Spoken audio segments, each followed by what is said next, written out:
Alright everybody, welcome back to my channel. Today I'm going to show you how to replace the cartridge from the Mitsubishi Eclipse 2G with the new one.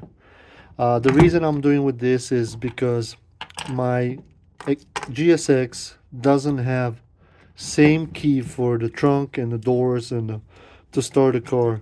It's not, the key is not same, it's different.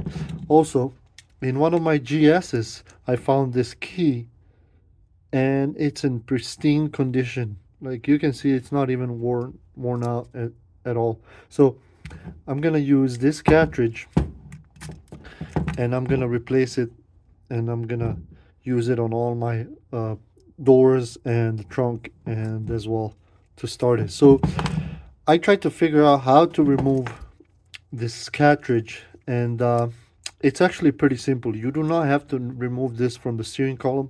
You actually can remove this cartridge from the car with as simple as just using a screwdriver and a pick. So on this cartridge, you can see it even in a car. You can do it while you're being on the steering wheel. You can see there is a push thing here. So what you're gonna have to do, either put it in a lock and you're gonna be able to push it, or sometimes to accessories as well.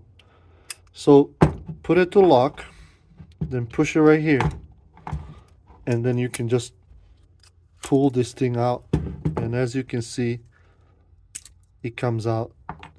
The whole cartridge comes out, and that's pretty much it, guys. It's straightforward. This sometimes comes out, sometimes it doesn't, but if it does, it's pretty easy to push it back in. You just push it and then slide this new cartridge that you want to replace it, slide it in. Also make sure you have it on the same thing so you can actually push this little knob here so it slides in. It's pretty straightforward replacement, guys.